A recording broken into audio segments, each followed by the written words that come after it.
Hello guys, welcome back again. Welcome back to another video. In today's video, I'm going to be demonstrating one of the ways to perform a Linux black box penetration testing. And this video is going to be interesting because I will be showcasing one of the ways to perform a Linux black box penetration testing. Alright, without wasting your time, let's get started. Hi guys, welcome to the lab environment of this course. Before I begin, I'll quickly say a quick disclaimer that this video is for educational and informational purposes only. Make sure you do have the proper permission to carry out this testing against any system. Okay, now that is out of the way, the first thing I'll be doing is I will be performing a quick vulnerability scanning against the system to be able to identify some vulnerabilities. So to do that, I'll quickly kick off a vulnerability scanning with Nessus. Again, if this is your first time using Nessus, I have a video covering how to download and install Nessus. So what I'll be doing is I'll give you the name. The name would be, let's say, the Black Box Pen Testing course.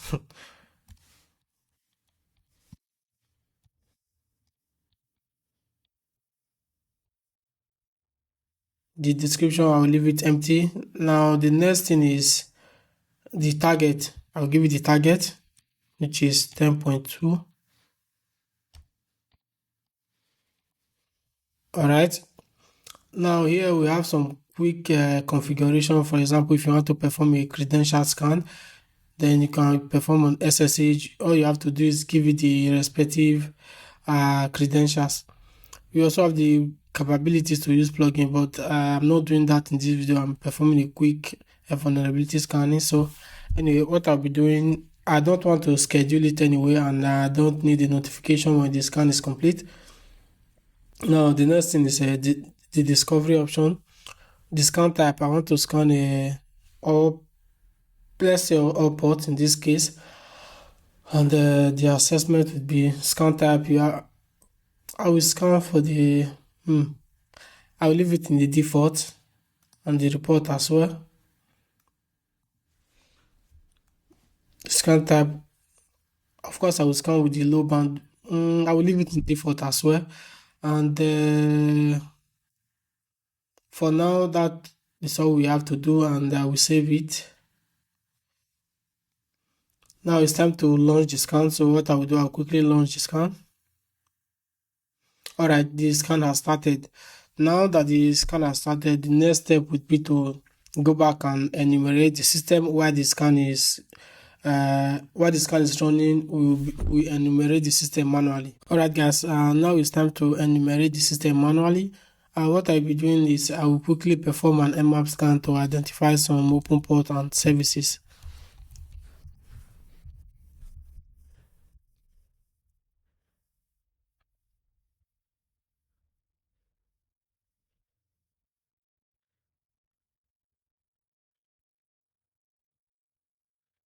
So what I did here is I told nmap to perform a service version detection and to make the scan faster by giving it the T5, which is the highest speed. Nmap was able to identify some open port and services. As we can see, the port 21, which the service is FTP. We also have port 22, which the service is SSH. Looking at this service here, there is a chance that we could brute force one of them to identify some credentials. Now when it comes to brute force, there are various tools that can help us with that. You can use Medusa or Hydra, but in this case I will be using Metasploit to brute force the SSH session. The reason I'm using Metasploit is because if Metasploit is able to identify some credential, there's a possibility that we are going to get a semi-iterative shell, which we could easily upgrade to a Metapreter session. That is the reason I'll be using Metasploit to perform the brute force. Alright, let me fire up the Metasploit framework.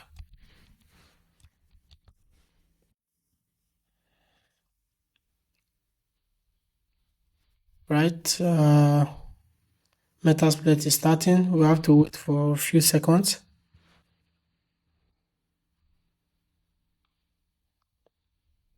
Okay, welcome to the Metasploit framework. Now, what I'll be doing is we search for the SSH login module. It's a module used to brute force the SSH protocol. So I will search for SSH login. All right, we are going to be using this auxiliary SSH scanner. This is the correct module. So to use it, I will use it with the ID, which is 0. Now I'm going to show options to see. All right, these are the options that needs to be configured. Or in this case, I'll be giving it the arrow host. So let me quickly do that. Set arrow host.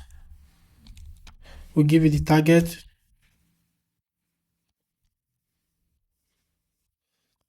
Then the user file, the file containing usernames that we want to test. I think I do have a username file that I will set. So let's set the username. Set user file to, I think is under home. Then Linux users. All right. Then I will set the password file as well.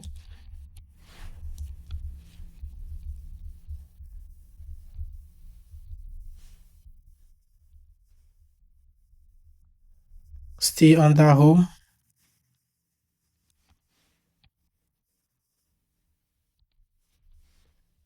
All right. The next thing, I will set the verbosity to false. Okay. And stop on success. Okay, it's fine. Then the next thing is I'm going to run it.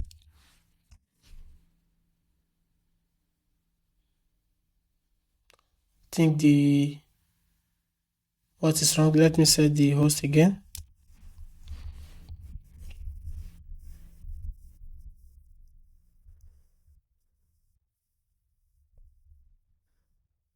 All right, it has started. Maybe there was some mistake with the remote host.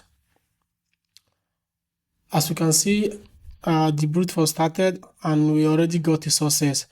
We got a user which is called Kelly and the password which is I love password brute forcing.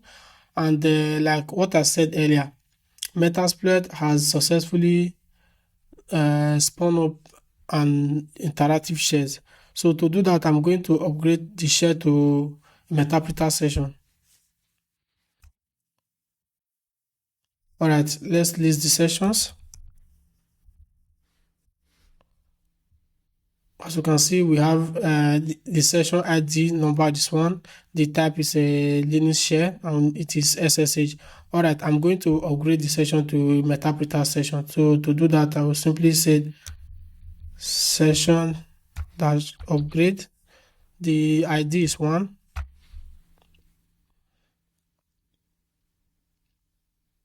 Now, Metasploit has started upgrading the session to a Metapreter session. We'll wait for a few seconds.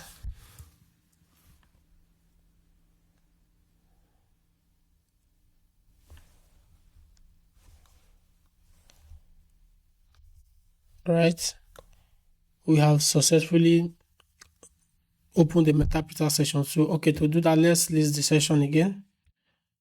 Now we have session 2, which is a Metapreter session. So let's quickly use that. All right, we are in Metapreter. We have successfully gotten a share on the system. So now it's time to go back to our vulnerability scanning to see if the scan is complete. All right, the scan is completed. So let's walk through some of the scans. All right, we have some few vulnerabilities. We have 2 critical vulnerabilities and we have 2 high vulnerabilities and we have 9 medium vulnerabilities. All right, let's look at the result. Critical, we have pro FTP mode copy information disclosure. Let's click that. The description, the remote host is running a version of pro FTPD that is affected by an information disclosure vulnerability. All right, let's look at the risk factor. The risk factor is critical and the vulnerability can be exploited with Metasploit. Okay, there is a module in Metasploit that could exploit this vulnerability. Of course, we are not going to exploit it. We have already gotten a share, so we don't need to actually perform another exploitation. Now, the next step would be to generate a report of our vulnerability scan. So to generate the report, you could generate HTML, PDF, or a CSV report. But in this case, I don't really need them. And you could also export it. You could export it as a Nessus file or as a Nessus DB. All right, so let's take a look at all the vulnerabilities. I think some are informational, while some are low, medium, and some is mixed. Okay, all right, that was it for today. If you like the video or you find the video interesting, you could like, comment, subscribe. All right, thank you for today. See you next time. Have a great day.